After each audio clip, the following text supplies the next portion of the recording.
So, yeah, I'm going to talk to you for the next hour or so about an intervention that we've developed here in the UK called social recovery therapy for psychosis. It's going to be a bit of a whistle stop kind of introduction in an hour.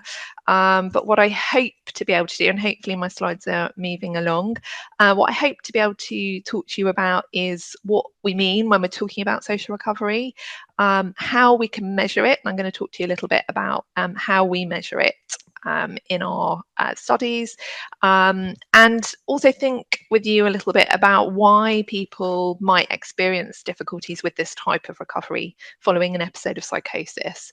I then am going to spend most of the time introducing you to social recovery therapy and the accompanying evidence base, and give you a little bit of a flavour or taster of some of the social recovery therapy techniques. So before I start, just a bit of a shout out for our website. So this is where all of our resources are. You'll find out a little bit more about the team behind social recovery therapy. So it's me talking to you today, but this has been developed very much in collaboration with David Fowler and Paul French in the UK as well. So you can hear a little bit more, read a little bit more about the wider team on the website, download some of our materials. It's free to sign up to the website, so there's no charge for downloading any of the materials, but you will need to log in and create a free account on the website in order to be able to access those materials. But do take a look at that if you're interested. We also have a YouTube channel with some videos on there showing you some examples of us actually applying the social recovery therapy techniques. So do go ahead and have a look at that as well if you're interested following today. So moving swiftly on, starting out by thinking about what social recovery is. So when we talk about social recovery, we're talking about engagement in activities within occupational and interpersonal domains. So that does include things like work and education, but it's also a broader construct, including valued social activities and relationships with other people. So by the social aspect of it, we're really talking about people making connections or reconnecting with other people within their social world and within their social networks across a range of different activities that may bring meaning. And we know from previous research, some of this is quite old now, but actually these figures, I was looking recently at more recent papers, haven't really changed.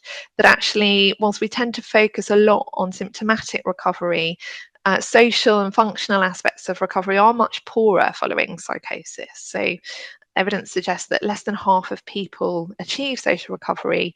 And when you think about re-engagement with work, that drops to a further kind of 10 to 20% of people, despite the fact that actually most people, when you ask them, will say that actually this is what they want to do. This is the type of recovery that they're looking for.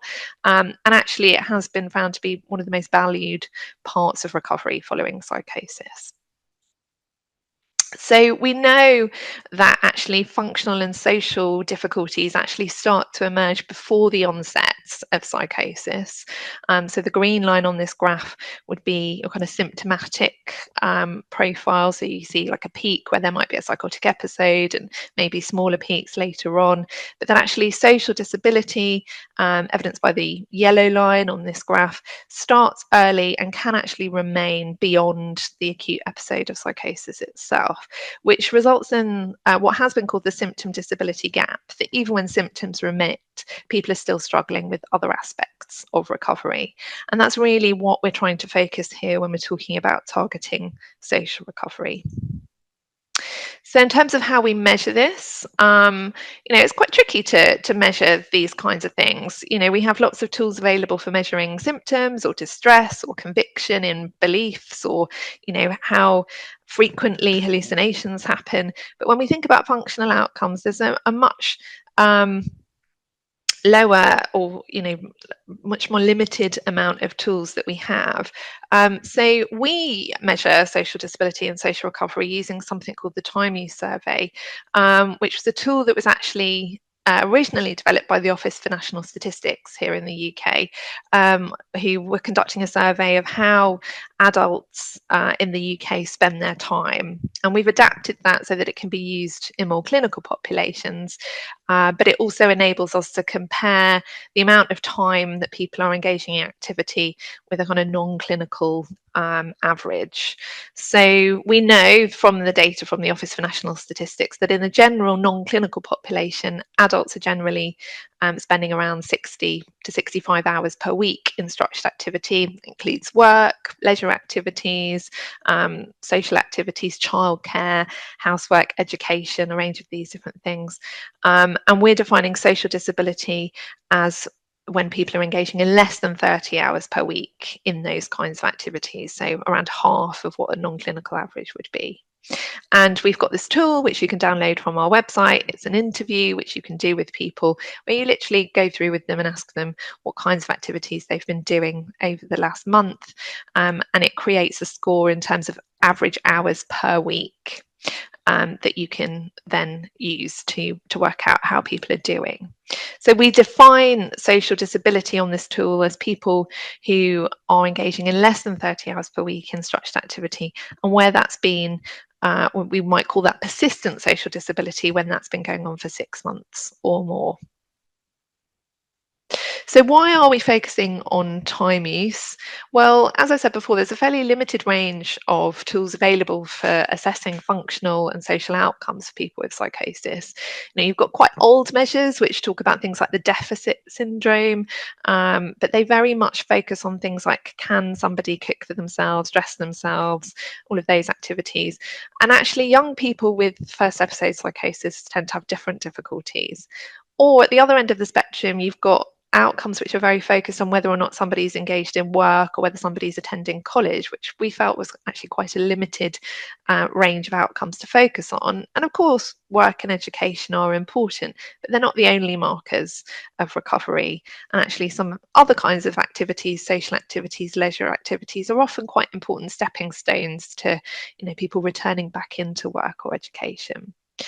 So we wanted something that was a bit more inclusive than that, and that focused on a range of activities that were meaningful to people. And that's why we chose to focus on this kind of broader measure of time use. And we know from research that's been done in this area that actually measuring time use is important. It measures participation in a range of activities which can have benefits to people on a number of levels. And we know that time spent in these kinds of activities has previously been shown to be associated with increased well-being. We're really working on the premise that actually engaging in activity gives meaning to people's lives, which is really important when you're talking about recovery. So we've done a bit of work using the time use survey to look at when in psychosis, across the spectrum of psychosis, social functioning difficulties occur. So we did some research a few years ago now, comparing weekly hours spent in structured activity across a number of groups: a non-clinical group, a group who were at risk for psychosis, a group who were experiencing a first episode of psychosis, and then a group who were perhaps struggling with recovery a few years after their first episode. And we found that compared to the non-clinical average of, as I said before, 60 to 65 hours, there was a reduction in activity in people who were at risk of psychosis, perhaps unsurprising because, we know that actually in terms of defining at-risk mental state, a reduction in functioning is part of that definition. A further reduction for people in the first episode psychosis group, but that actually after that first episode, when you follow people up for a few years, there wasn't a lot of people were remaining in low levels of activity, and you can see that delayed recovery group are stuck at around kind of 20 hours per week in structured activity compared to the 65 in the non-clinical group. So we did a little bit more longitudinal work to look at, well, what happens over time, and we followed up a group of people following their first episode of psychosis over a 12-month period to see what happened in terms of their structured activity, and did some longitudinal modelling of this. And you can see the red dotted line on this graph is showing you that non-clinical average of around 65 hours per week. And we found that we had three latent classes of people, or three different groups within our first episode psychosis sample. And this was a group of around 900 or so young people with first episode psychosis.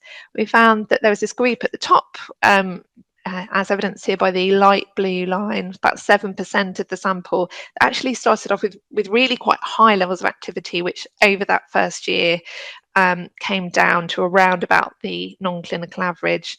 And these are the people who perhaps have more of an effective presentation, maybe people who experience some mania in the context of their psychosis, and so their activity was maybe a little bit too high and it's then coming down as they recover to around the non-clinical average.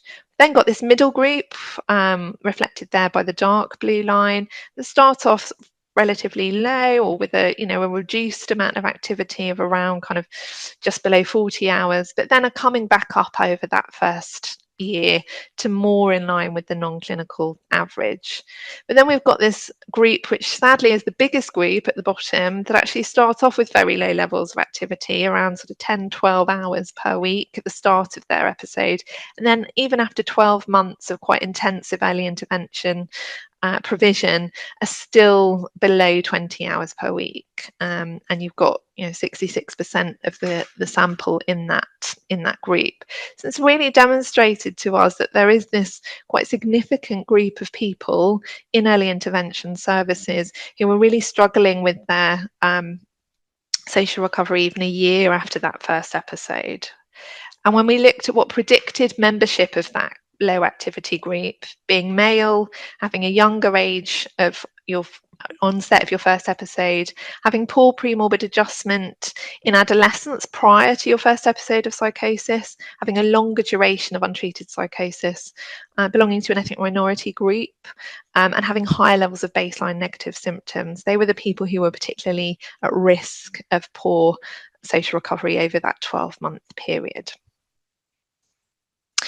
So we think about why this might be. I mean, that work really demonstrated to us that, actually something needs to be done here. We need some targeted work, even in the context of, a really high quality early intervention service provision. There's still more that needs to be done to support this type of recovery. And when we think about why social recovery might be an issue for people with psychosis, if we think about it, and this probably won't be news to a lot of you here today, but the onset of first episode psychosis usually occurs in adolescence or young adulthood.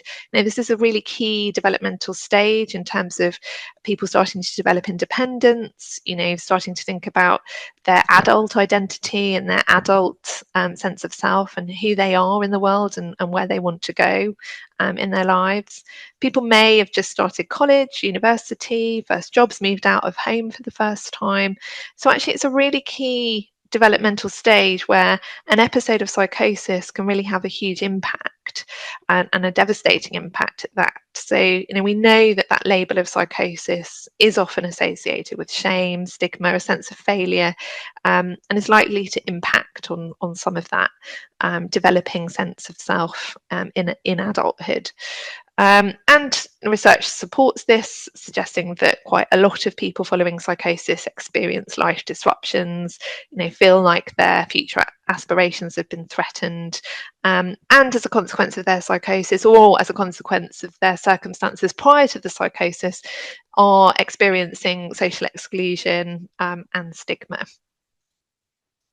We did some research when we were developing social recovery therapy as well, thinking about people's views for the future and what they wanted for themselves in the future. So we asked a group of young people with first episode psychosis to think about their future selves, and what they wanted for themselves in the future. And here are some of the quotes of things that they said. So, I'd like to be a nurse, a musician, want to be independent, want to meet a partner, spend time with friends, maybe go to university. These are all hopes and aspirations that many young people will have. They're not things that shouldn't be attainable just because you've had an episode of psychosis. It's not that people don't have hopes for the future or have hopes that actually they're not going to be able to reach. These are all should be very attainable things. But we also asked people what their fears were for the future, and these are some of the things that they said. So living in a mental hospital, things not working out, reliving the abuse that I've experienced in my life, having low confidence and nerves, and not being independent. And when we were talking with people about what when they were thinking about their future selves, what they were kind of more guided by, it was the fears about the future that were actually holding people back. So people were worried that actually if they did try and attain those hopes that they had for the future, that things wouldn't work out, that they might relapse, they might end up in a mental hospital, and therefore that was stopping them or holding them back from working towards their hope for possible selves in the future. And actually most of their efforts were around protecting themselves from their fears not coming true, rather than working towards some of those hopes for the future.